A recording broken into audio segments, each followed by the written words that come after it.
Hello, everybody, and welcome back to another special episode of Brainstorm Brewery. I'm Corbin. I'm joined by Jason and DJ, and what makes this episode special is that we teased it last week, is the big Legacy Perks 2019 edition of the cast. So this is the episode where we announce, after we started this tradition, I guess last year, it's a second annual blowout at the end of the year. We're very happy with our Patreon and our patrons, and this is not to pitch the Patreon, although if you want to check it out at www.patreon.com/brainstormbrewery, you could. But this is to announce for all the current patrons, all nearly 500 of you, what we have planned for giveaways for you at the end of the year. So we're going to lead with that. We're going to get into the Pioneer bands. We're going to have Breaking Bulk, Pick of the Week, all of that good stuff. Figure out what's next for Pioneer. There's a Mythic Championship coming up as well. There's a lot going on. And oh, by the way, there's also Secret Lair and a possible Broken Promise from Wizards. So we'll get to all that. But let's start things off announcing the perks. Jason, DJ, when do you want to take this? It's all DJ. Is it? Yeah. It's you, my man. Is that because I'm the only one that knows what they are? Or... No, you do. Yep. But I introduced the episode, the segment, and I served that softball up for you. Take it away. Sure. So at the $5 level, anybody who has locked in that Patreon level before the end of 2019, if you're at least $5 or more, you will get a semi-personalized Christmas message from Jason, or non-denominational holiday greeting, as it were. These were fun, by the way. A nice little festive how do you do, a little howdy neighbor from your friend Jason E. Alt. This was actually the idea of JJ, the editor. So don't credit him. If you hate it, blame him. If you love it, well, we made it happen. Don't credit. If you're the guy who stopped being a $20 patron citing sound quality, that's also JJ. So all right, DJ, what's at the $10 level? So the $10 level, JJ will slap that little image on the screen right now. He'll probably put like an additional little like Microsoft slideshow twirl in, spinning into the frame. We have a special food token that was commissioned from our YouTube thumbnail guy, Matt. He does all of our YouTube thumbnails and does a very good job with them. Is that why we call him the YouTube thumbnail guy? Like, you really need to explain what his job is when his title is YouTube thumbnail guy? Hey, I mean... Yeah. Jason, did you know that he does the thumbnails for YouTube? I do now. Corbin Now that softballed DJ this to me, so this is my rodeo for the next X seconds. Well, that you are mixing metaphors, my man. Too many clowns in this rodeo. That's all I'm saying. Have you ever even been to a rodeo? I bet you've never even been to a rodeo. Yeah, they have them up here, man. It didn't seem like a thing you'd be at. I've been to the rodeo. That's a good point. I've never been to a rodeo. I have had the opportunity to go to a rodeo, but no. I had the same opportunity, actually. I was in Calgary, and I was like, yeah, this is the Texas of Canada. A Canadian rodeo? Yeah. It is true. It's the Texas of Canada. I knew that. And so I had the opportunity, and then I was like, no, thank you. I'd rather go to an NHL game. All right. Well, I'm the only one who's been to the rodeo then. They should call it Calgary. Wow. That's a really clever joke I bet no one in Canada has ever made. Oh, you think somebody beat me to it? Nah, that's too bad. I bet you're right. Well, those people get a bunch of food tokens if you're at the $10 level. These are limited edition food tokens. They are on the reserve list, and they will never be printed again. They will never see the light of day, much like the fridge token from last year. But those are at the $10 level. Those special little food tokens for all the Okos. Those are great. All the Okos that you'll be playing in Standard.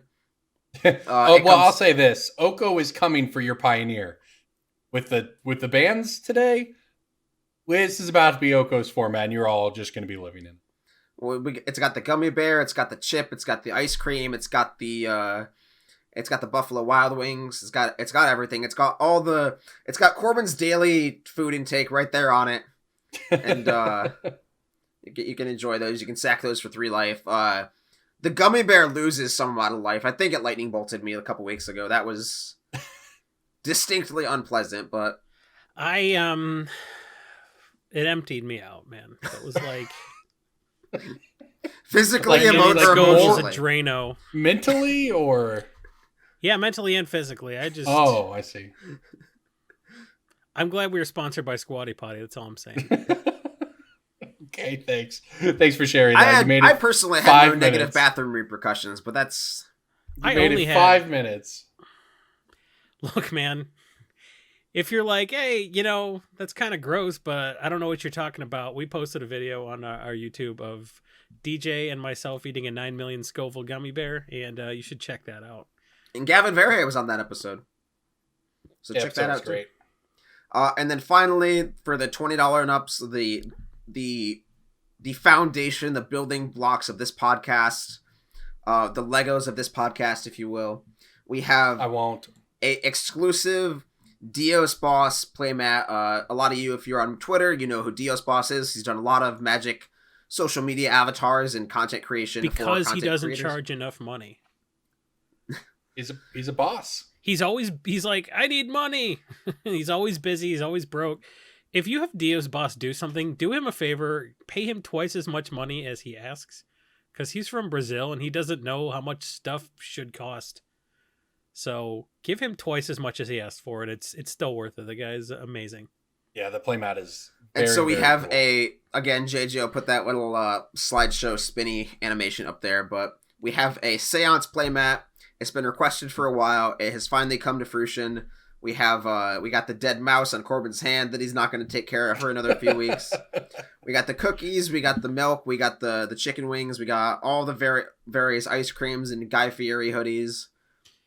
And we have a People- couple of ghosts. How many people listening do you think don't even know the origin of the seance? The seance. Probably It's not even a roughly meme. probably 70%. Yeah, all right. So let's take a quick second here. I mean, Seance was the card that one Ryan Bouchard, former co-host of this podcast, went very deep on because he's bad at this. He drug Jason along because Jason's if you're bad like at if you're like picking his wow, friends. very deep, that must have been like 7 or 8 play sets. No. It was A thousands 5-row of copies. box. Thousands of copies. Yeah. A 5-row box of seances. Yeah. So Ryan did that because he's bad at this, and Jason went along with it because he's bad at picking his The friends. deck put up results, though. No, it didn't. It did. It was so good. In Jason's games of Mental Magic, the deck was great. So this was, it was maybe in standard at the time, maybe This in was modern. in like 2012 or 2013. This is 2011, forever, 2011. but it kept getting new life because somebody would go on Reddit and say, I'm the seance guy, and they're anonymous.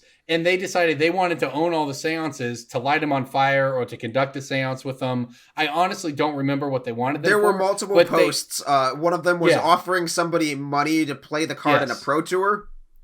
Yep. There was one where he offered like $5,000 in Bitcoin if you were willing to like buy X amount of seances and post video proof. It was all very strange. It was all never really confirmed to be true or not, but it was Never really confirmed or unconfirmed it was that it may have been Jason. Yeah, it was confirmed to be Jason. That's the only thing we know. Yeah. So the seance life gained, the seance meme gained new life. And so we've got the playmat, the three of us, and as Jason said, a couple ghosts you might appreciate. So we think it's a very neat legacy perk for 2019. So if you are interested in any of those, the way you get this is you bump up to that tier or join the Patreon, etc. By the end of December. Yes, and these are in addition to existing current rewards. So you get all the normal stuff that we normally brag about, and then you also get these. So yeah, we started this last year. I don't even remember exactly why, but the thing is, a lot of podcasts have Patreons, and a lot of them are very generous with their rewards or whatever. But I don't know. I feel like we go above and locked beyond into to the best of no, our no, abilities. Corbin. We locked into the idea very early on that we were not going to spend the money for our own personal gain, Right. and so we just stockpile money in the Patreon, and then we burn it on this kind of stuff. Yeah, basically, we want it to be cool things for people listening. So that's enough of that. Let's move on. We're going to break some bulk next. Magic Before we get there, finance.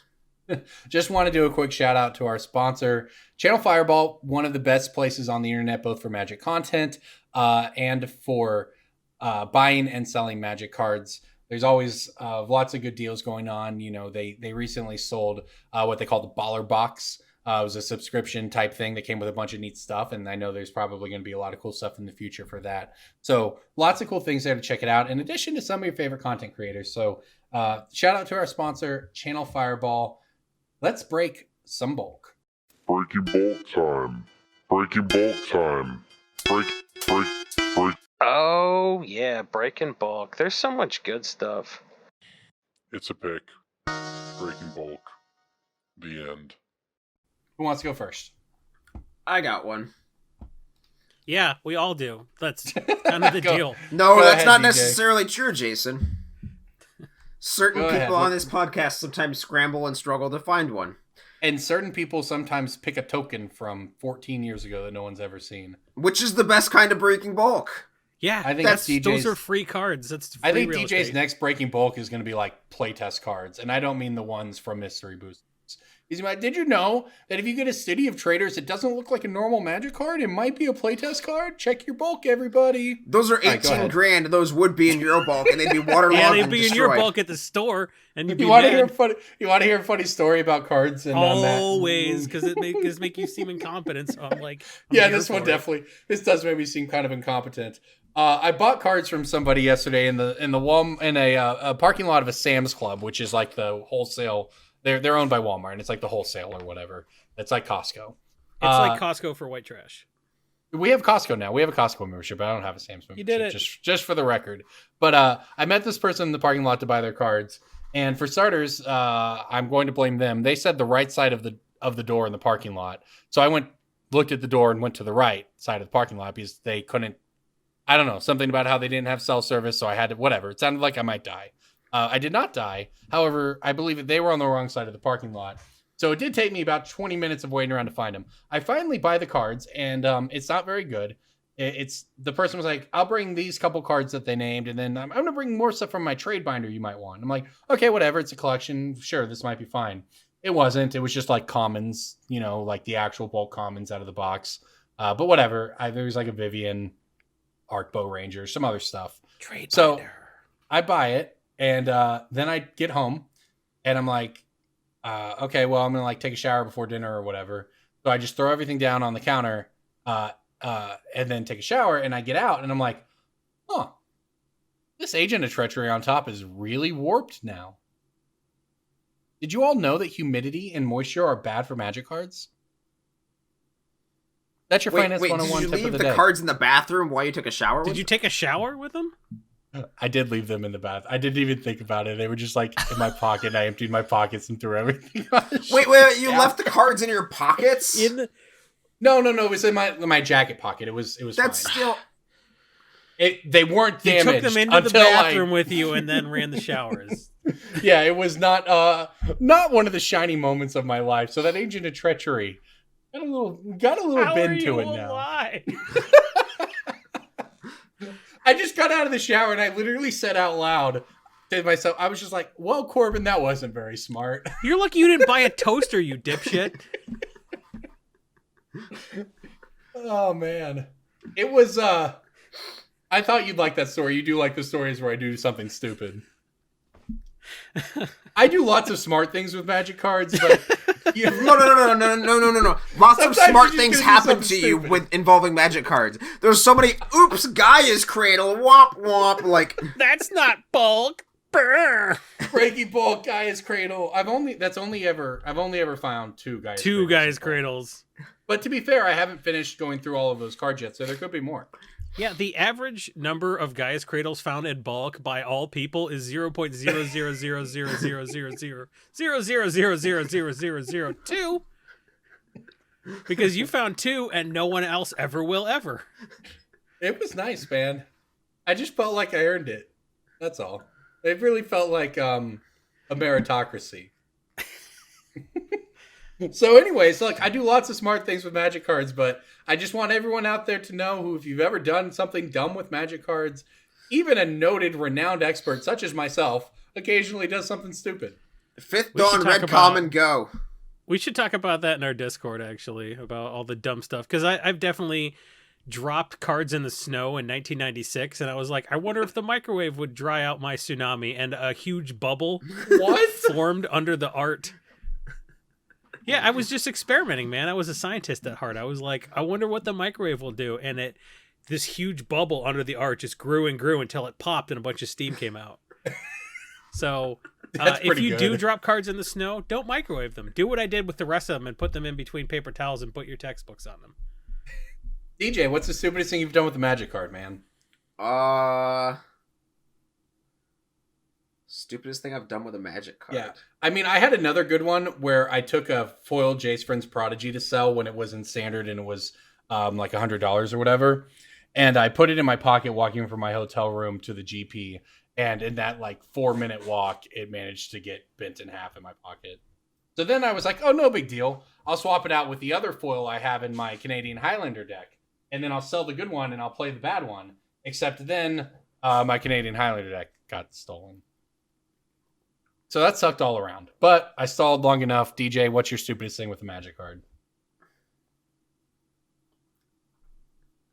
Like, there's stupid collection buys that have gone on. Like you've just paid too much money, okay, or I've you got wasted one while time, or DJ's what? thinking. I bought cards at a show with my friend Carter Hatfield, who runs an LGS in Battle Creek, Michigan, called Perfect Storm. If you're in the area, check it out. It's a great store. And we were back in the hotel room because we bought together, so we were just like divvying up, who was going to take what. And I definitely rolled a hotel rolling chair over a foil promo Lotus Cobra. Oh man! I like dropped it and I was like, I rolled the chair back to see where it went and rolled it right over it. Oh yeah, I mean I've done that too, but only to like $10 cards or something like that. I've never done that. Well, the Cobra was only probably what, 20, 25. It was only $25 at the time. I did that to a $10 Ash Barons. Oh no! I thought of what. Okay, so this was like after a 10-hour day of sorting buys and processing batches, and I had a friend over who was working for me, and I was conditioning the cards, sleeving them, writing the condition on the top right corner of the sleeve because I was prepping for a Twitter sale. You wrote on a magic card. I was prepping for a Twitter sale the next day.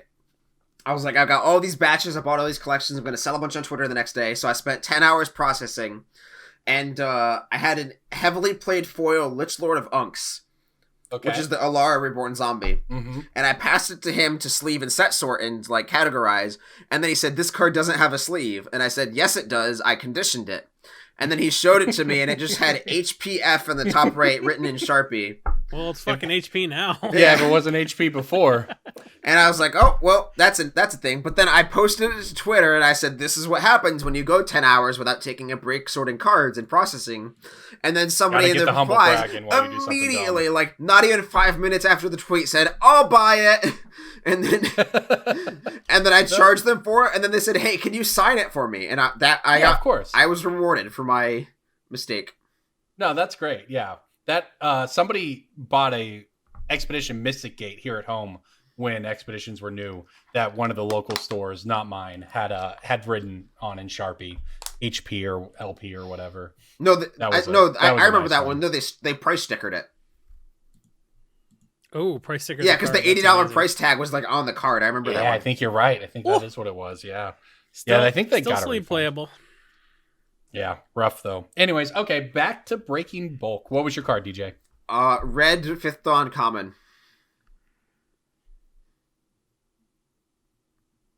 Fifth Dawn's the Red 5th Dawn common. It's the helm of Cauldrons. 5th Dawn's the helmet. Red 5th Dawn. Is it? I knew that. Granulate? Nope. Is it? Oh God, is it granulate or rare? Is it like a direct damage? I don't know. Is it a burn card that has like 4 damage or something? What am I thinking? Granulate is a rare. Corbin's naming every red burn spell ever. Jason's right. I am thinking of electrostatic. What's the name? Electrostatic what? Electrostatic bolt. That's a common from Mirrodin. Oh, okay. Well, Corbin's just naming like, it's a red card that does damage. He was really close, and you're being a dick. See, I was close. Let's see, but I don't know what else is in. Is it a creature or a spell? It's a spell. It probably is it a red card that does damage. Is it the thing that attaches an equipment at instant speed? No, that's sorcery speed. That's also from Mirrodin. Electromagnetic theft, I think. Magnetic theft is a real pick, though. Oh no, magnetic theft is from 5th Dawn. Oh, it is. But it's an but it's an uncommon though. Yeah, That's not the card. That is Yeah, a real I'm with pick. you. I'm with you. Yeah, thanks to my boy Saffron Olive, Super Your League boy, partner. Oh Yeah, yeah, man. you did that thing together. All right. We've done multiple. Who was the other Super player Leagues on that together. team? Pleasant Kenobi and Caleb Durward. Oh, okay, cool. That sounds like a great team. Yeah, it was a great team. All right, time's up. Spark Elemental. Is it Mana Geyser? Yeah, all right, Jason got it. Mana Geyser. Nice. Mana Geyser is a Geyser's 5 mana sweet. red sorcery that adds 1 red to your mana pool for each tapped land your opponent's plural control. So Very if good you're EDH. if you're in a 4-player Yeah. commander game and you play this, you generally get between 19 and 75 mana. These are still $1. It's crazy because it got reprinted in Conspiracy, which I guess was like 5 years ago, but still. Yeah. That was a long time ago. All right, I'll go next here. This is a rare, but I do feel like it fits the rules of the game. It's a rare from Theros. It's an artifact. Raros. Yep. And we have talked about this on the podcast before, and I think it was probably last year, which means it was probably 5 years ago. But no, it's a legit breaking bulk. It's a $1 card. Bow of So- Nylea. No, Is That's it a one green of the card. stupid is it a colored artifact? no. It's a rare artifact Colossus from Colossus it's Colossus of Akros. It is Colossus of Akros. So The only non-colored artifact in the set. No, there's I Trojan. honestly There's don't the remember Trojan Oh, Theros horse. in Crow in and that. Horse. A Crow and Horse too. yeah. So it's $1. It's a 10/10 for 8 mana, Defender Indestructible Monstrosity 10 for 10 mana. And if it's monstrous and you attack it so it didn't have Defender, it's basically just a meme card. I've literally never encountered it in Commander or anywhere. Casual Literally players anywhere. love it. A dude tried It's to a give BM me to one of, 2020. Yeah, a dude tried to give me a the green black fetch land for this, and I had to let him go deeper on my binder. I'm like, you can have 4 for starters. Like he was Yeah. willing to like straight up trade me a Verdant Catacombs for what it It's is. a 10/10. Yeah, it is. So like never underestimate like the demand for this kind of crap from casual players. Like And this card's been we $1 got close since to it Verdant got printed, Catacombs with me basically. just like going real deep on my trade binder, but he ended up way happier than but like still he was willing to do 1 for 1, and that's nuts. The Yeah. power of this kind of stuff on we thought Leviathan was the best Magic card ever printed when we were playing in 4th edition. So until Polar Kraken came out and blew our minds like, Polar oh, Kraken. an 11/11, what? This card is the perfect example of somebody who buys like a starter deck from Walmart and then they get 4 more packs from Target because they finally learned not to go to Walmart anymore. And and then they finally learned how to get the internet and they got Google and they Googled MTG card big power and this showed up.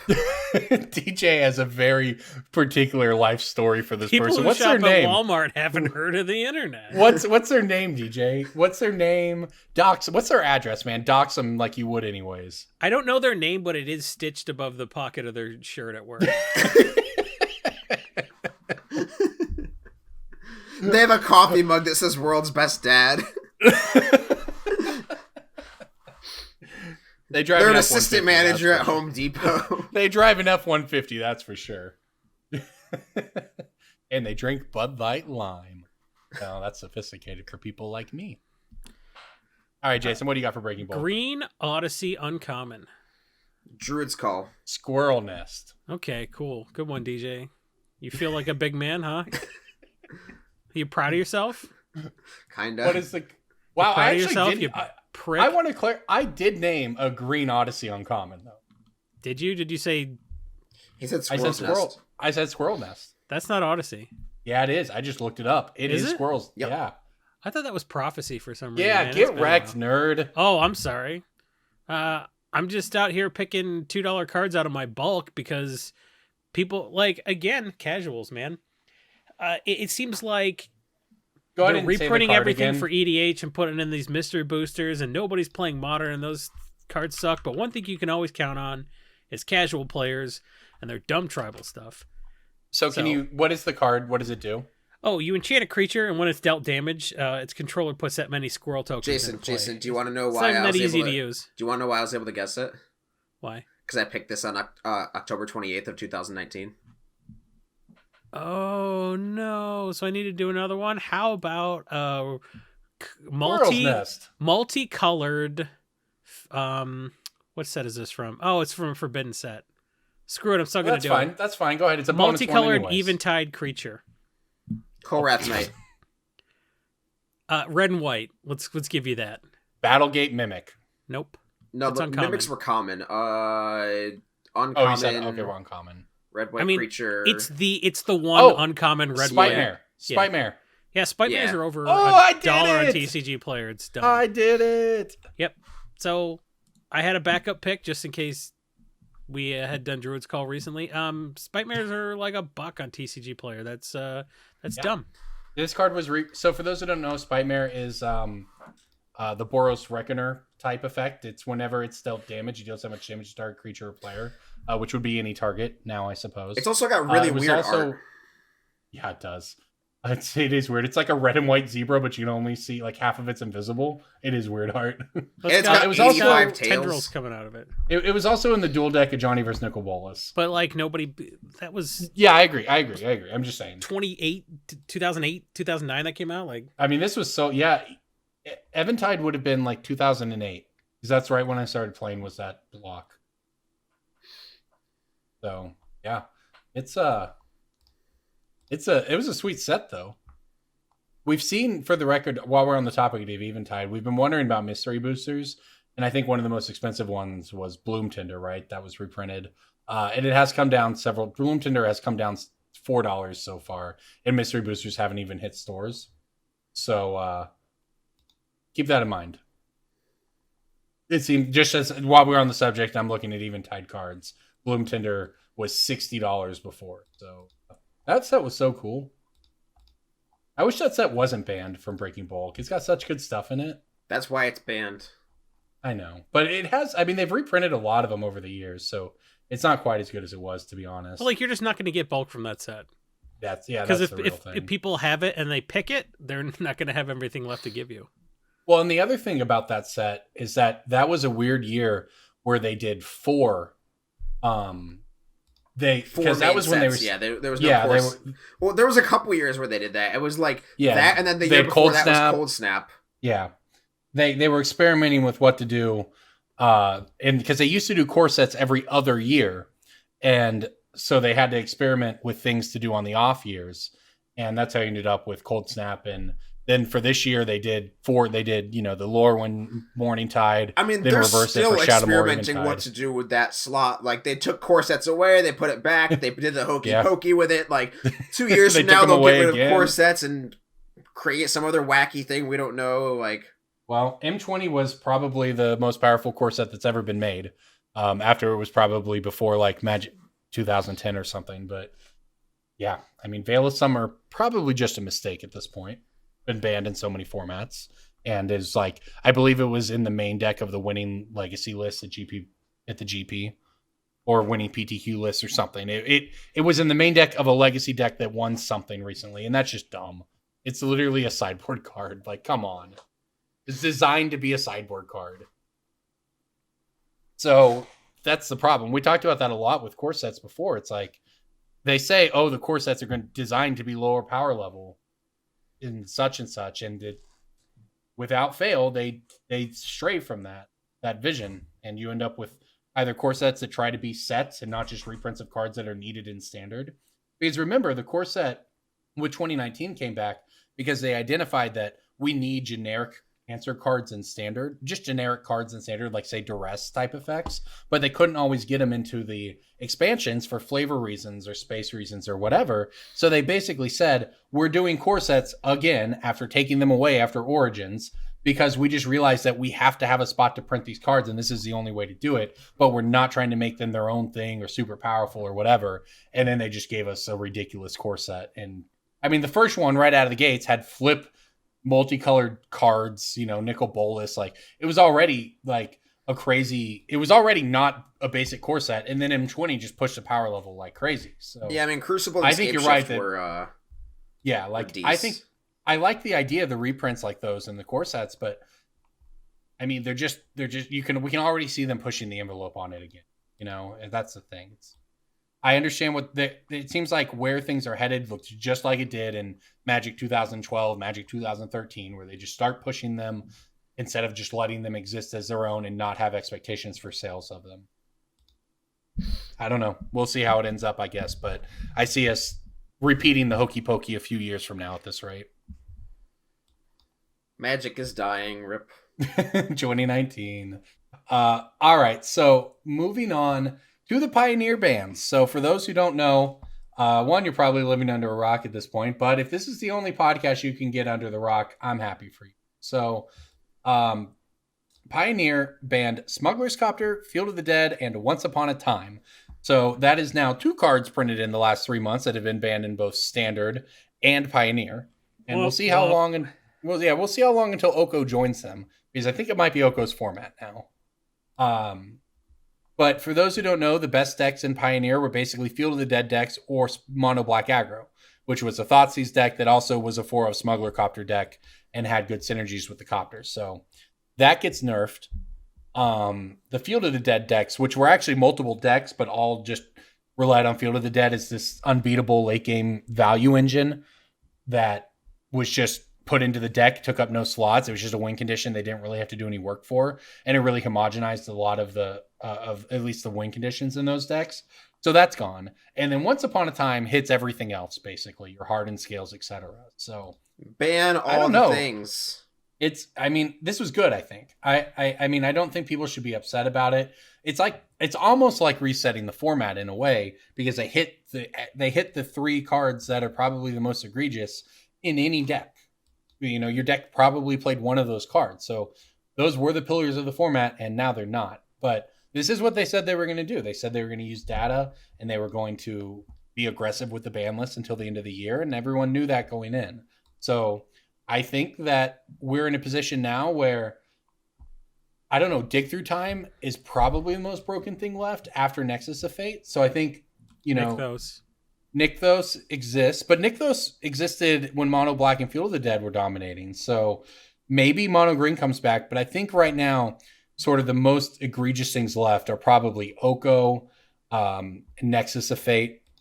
That's where I'm looking right now. So, you know, I don't know if there's financial opportunity there with the Nexus of Fate decks. It definitely makes Wilderness Reclamation even more of a breaking bulk than before. But yeah, I'm very curious to see where we go from the format from here. So I think that Hardened Scales, which was a Once Upon a Time deck, but probably doesn't have to have Once Upon a Time. I think it wins in this. I think generic Oko decks, Sultai Vehicles or Simic Vehicles are going to be are going to be a thing. I mean, Heart of Kieran looks pretty good. So yeah, Smuggler's Copter is gone, but Heart of Kieran still exists, and Heart of Kieran is insane with Oko. You know, Heart of Kieran on 2, Oko on 3. You're just never not going to be able to crew it at any time. It's not really a cost like it used to be. So those are kind of where I'm looking right now. I think Simic Vehicles is probably right in the mix there. Format's going to be nuts, and I mean, it remains to be seen now. We're at the beginning of December. The first GP is at the end of January. I mean, if they don't ban it before they go on their Christmas break, I think we're probably just not getting bans until after January, after the GP. That's fine. I think it's fine too, but I think so. Like, you know, as far as people buying into their stuff, that's we're getting closer to that point, because I haven't built a deck yet either. I've been waiting for the format to settle to see where things end up, and now we have basically a whole different format than we had yesterday. So it's not just one or two problems. It's not just like a problem card getting hits against an impacted deck. They hit the entire metagame with these bans, and I think they were good and needed. So I'm pretty all in on Pioneer. I think it's awesome. I love what you can do. I think we're probably now just a couple bans away from getting to a sweet format. So I think, you know, just so people know the context of this is Wizards goes out for a 2-week break for the holidays. So there will be no decisions happening in that time. So you might get one final ban when they come in the week after New Year's before the GP happens. But the GP is at the end of January, and they're not going to want to step on that very much. So there's probably only going to be 1 or 2 more sort of windows for bans before that happens. So if you are thinking about buying into something, it's certainly a lot safer now than it was. But you know, personally, I think Nexus of Fate is probably the most unfair thing left to do. Always panic buy. Just always panic buy. Yeah. Yeah, Nexus is the most unfair thing left, and Oko is probably the just most powerful thing left. So with that in mind, kind of look at the format from there. There's also a standard Mythic Championship this week, if anybody cares about that format anymore. What's a standard? Yeah. I've been saying I'm excited to, and it was funnier before we had the last round of standard bans because I was, predicting it. But I was saying I'm excited to cover, this is probably a historic moment that you get to have 3 different standard formats at Pro Tours in 3 months. That's probably never happened before. I don't know if that's a So good who thing. knows? I agree. It was a funny joke though. I think standard might be good for what it's worth. I think it might be fun. I don't know. I don't know. I'd like to say that like the next set's going to shake things up and make standard good, but it's probably just going to make things worse. Well, the thing is, yeah, I mean, it might. I think that standard is good though, in the sense that nothing seems to be completely dominant right now. I think Fires of Invention is a pretty messed up Magic card that is, it breaks the color pie along with Fae of Wishes to the point that it's very frustrating to have exist, but I don't think it's the best deck necessarily. And the Green-Black Adventures decks or the Green-White Adventures decks or the Jund Sacrifice decks, those are all kind of cool decks. Then there's Embercleave decks, so I think that we might come out of this Mythic Championship saying this standard format's actually pretty fun. The problem is no one cares. People get burned by the bans, and then no one even wants to touch it. But for what it's worth, I think we might have a nice format now. The Jund Sacrifice deck suffers from the Corval being a good card, yeah, thing. Well, we talked about that on this podcast when they started, and I think at the time we talked about it. It was the Planeswalker decks. Yep. We always said that this is a very dangerous precedent. The cards in them aren't a problem, but it is a dangerous precedent, and it could very well be an issue a year or 2 down the line, and that's exactly where we're at with Corvold, right? Yep. They did these brawl for those. The idea for those who don't know is that they're not necessarily limited run, but there is only one way to get them. Corvold comes in a brawl deck, which has a price tag much greater than that of a booster pack, and that's the only place to get them. So it was fine when they were making Planeswalker decks with cards that weren't good, but now that we have a product with that distribution that is good, that's why Corvold is $15 or $20 or whatever it is. So, I don't know. I think maybe that we always talk about it because we talk about the secondary market and confidence and consumer confidence. And we don't want to be Yu-Gi-Oh or whatever game where you have to just, there's no other way to get this stuff. But the fact that there are format defining cards that you can't get in a booster pack is not in a draft booster pack. You can get them in collector booster packs, Corbin. Yeah. But that's the whole thing, right? I know. That's sort of what fundamentally separates Magic from any of these other things, right? Is that you could get stuff in booster packs. You pay $4, you get your pack, you could open the best card in standard. Now it's locked behind a paywall. And Magic's always been an expensive game, but locking these cards behind a paywall of an entire another product or a collector booster, that's sort of that's the Rubicon or whatever, right? That's the line you don't want to cross. The what? The Rubicon, right? I don't know what you're talking about. That's the when Julius Caesar crossed the Rubicon, he said the die is cast, and then he got stabbed in the back, and some dude did a ride in March. I don't know. I think the whole thing is don't cross the Rubicon, right? Yeah, I have no idea what you're talking about. DJ, get it's a point of no return. Man. It's a point of no return. When Julius Caesar crossed the Rubicon, he had officially become a traitor. I see. Man, just Google some shit. Learn some history. Come on, man. But yeah, Corvold's $20, and this is not where standard wants to be. Because there's nothing to bring the card down, right? That's when cards get expensive, because there's obviously plenty of $20 cards in standard.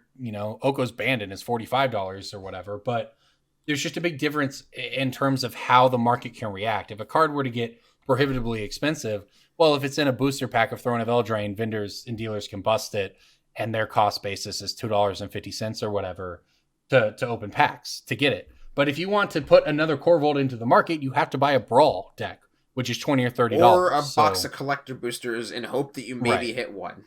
Yeah. Well, yet the non-foils are what people want because they don't want the curly ass foils for standard, and you can't get those in the Brawl decks even. Yeah.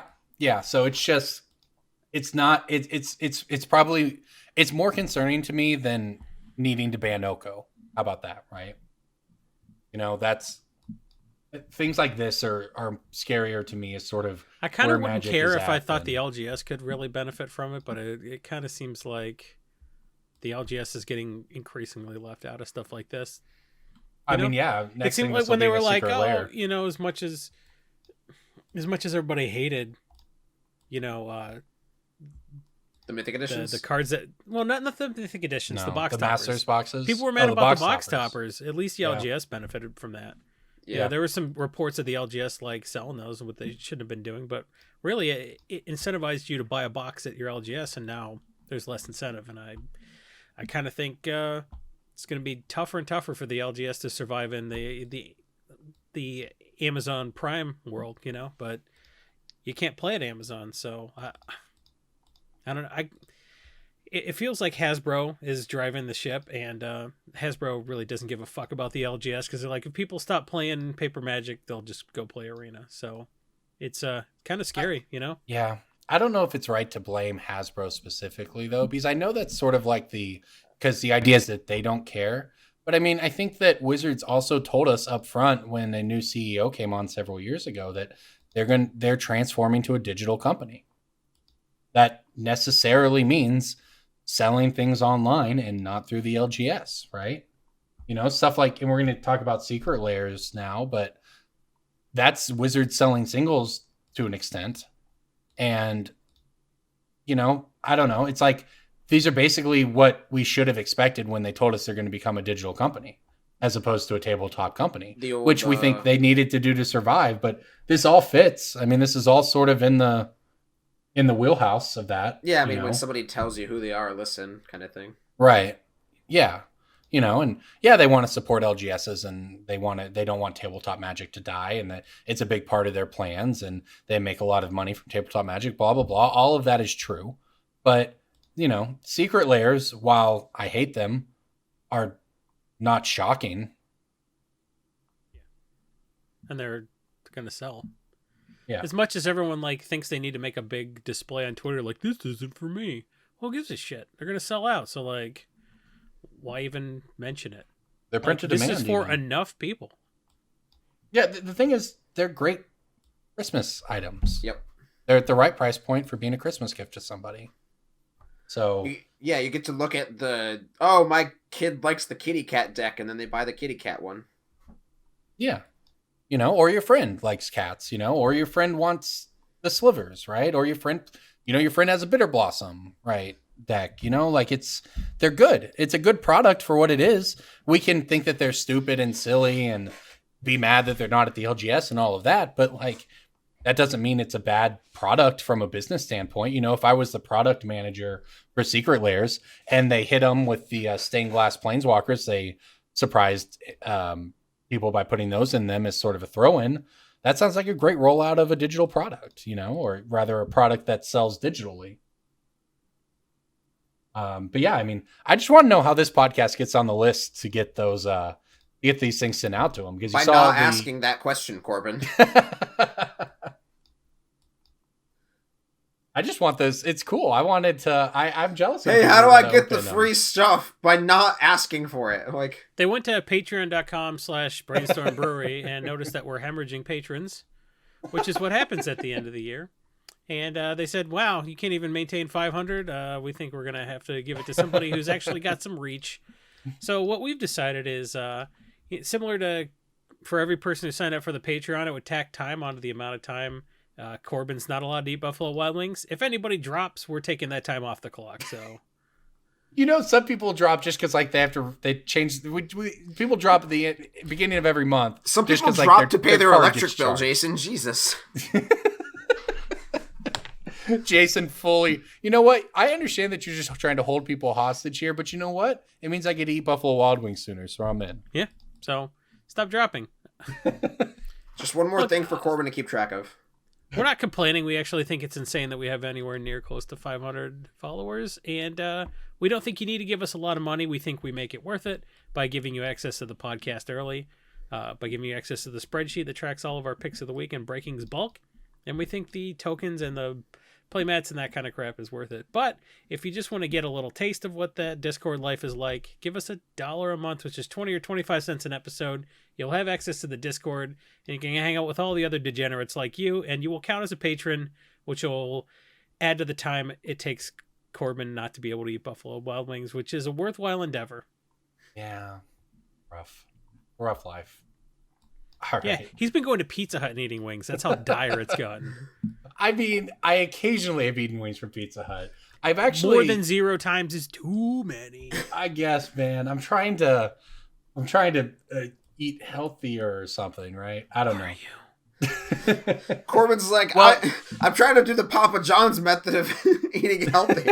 It's just not working. 40 pizzas in 30 days and they're getting worse. Yeah, you need insulin. That's why they're worse.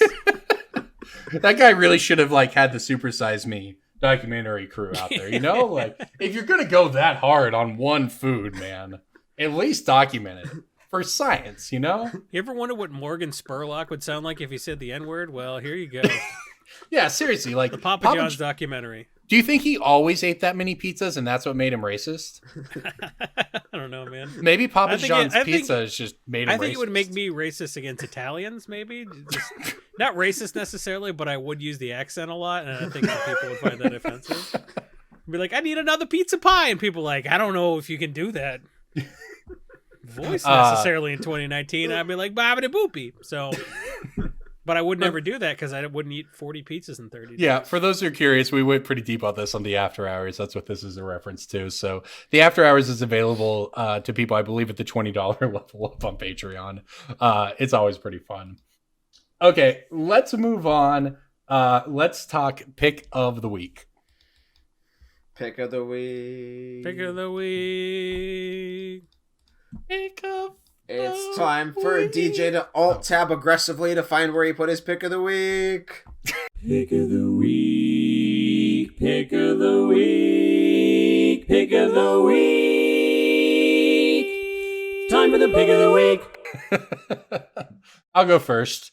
I talked a little bit about Pioneer earlier, and I think that Hardened Scales is one of the winners of this round of bannings. Yes, they don't have Once Upon a Time anymore, but it's essentially a black-green whiny constrictor deck. It's just kind of straightforward and good and powerful, and it was better with Once Upon a Time, but every other deck is worse too, and I think it's one of the winners of this. So I looked at some of the lists, because Hardened Scales obviously spiked. Even the lands like Blooming Marsh, that sort of stuff spiked. Here's a card that went up a couple dollars after Pioneer was announced, but hasn't really completely broken through yet. But I think Metallic Mimic here, it's about $7 right now, and it was $5 before Pioneer. So it's seen some movement, but I think this is pretty easily going to be a $10 card. And if Hardened Scales comes out and wins an event or does well, it's just going to hit 15 if it's that version of the deck. So Metallic Mimic also has a lot of things going for it. It's a 2-mana 2/1. When it enters play, choose a creature type. It's a chosen type in addition to its other types. And each other creature you control the chosen type enters with an additional +1/+1 counter. So that's pretty good in Hardened Scales when you have enough matching creature types. And it's just a tribal card in general, which doesn't mean quite as much as it used to, but it does still mean quite a bit in terms of just giving the card commander value or casual value or whatever. So I think buying in at it around 7 right now, especially if you think you might need them, but it's the kind of card that could easily double with the right conditions over the next month. It's the kind of card that as Pioneer becomes more played over the next 6 months, it's just going to trend upwards anyways. So I think this is probably the last chance to get in on them at a pretty reasonable price. $20 for a playset if you're lucky, $25 for a playset, that sort of. Yeah, I'm not gonna argue with you there.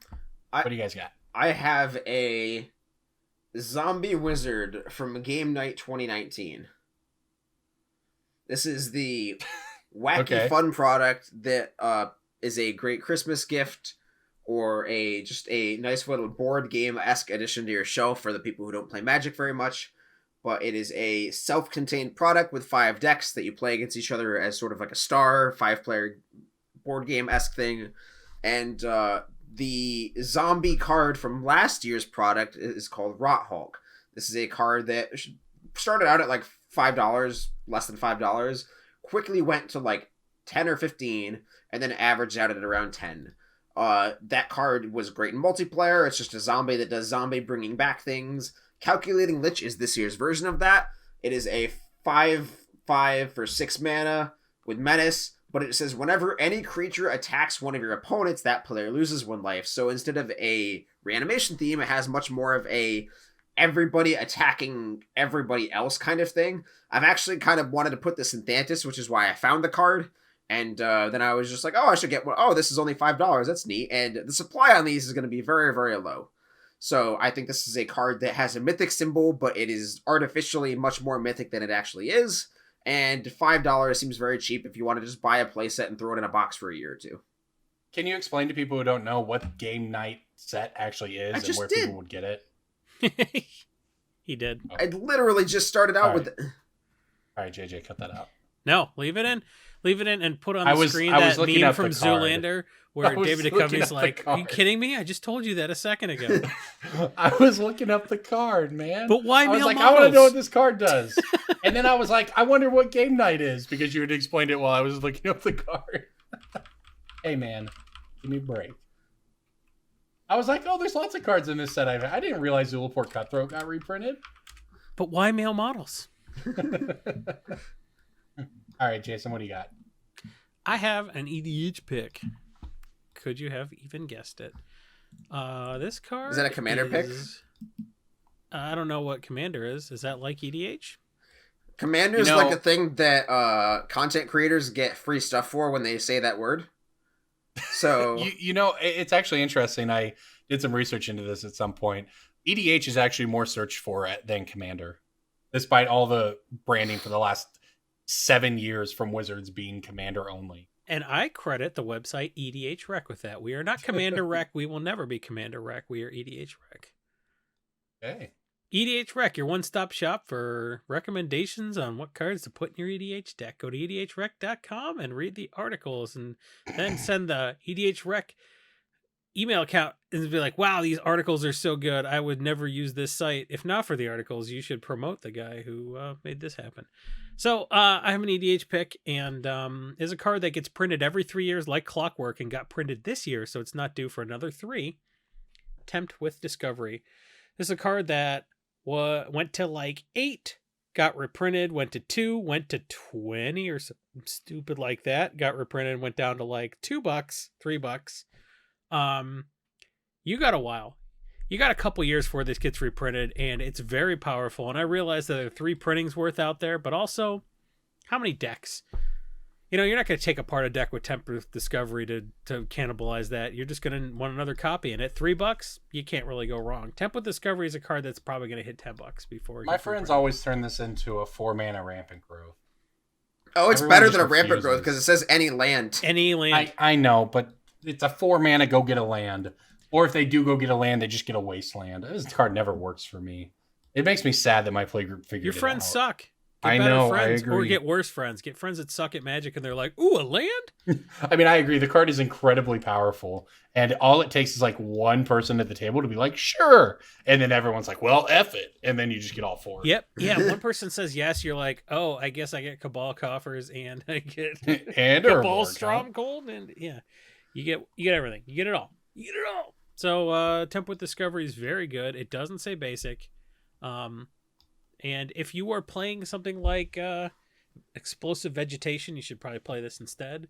And this is like $2.50, $3, and that's dumb because this has demonstrated an ability to get very high, and it's been printed 3 years after the last printing 2 different times. So I kind of think we got a while. This card is Gonti Seal approved. I just love stealing this card as a Gonti player. Like, good lord. Yeah, the card is it's great. I love it. I love that mechanic in general, the tempting offer mechanic. I think this is the only one that really like became a staple, right? The others kind of existed. Like there's the red one makes The red tokens, one's and very it's good great in specific Purphoros. decks. Yeah, it's good in Purphoros. It's good in Oh, it's like very- Omnath and Yeah. But like Temp with Discovery is the one that just like a staple of the format. It's very cool. Yep. I play the red one in my Prosh deck. yeah, stuff like that that. makes sense. Yeah. Also, why does Jason still have a Prosh deck? But Jason's of the old school where you don't take apart decks, man. Yeah, why would I take I don't apart a either. deck? Dude, my I'm Prosh on- deck I'm is onto my nuts. I'm 7th running a deck. food chain in it. It's food chain Purphoros.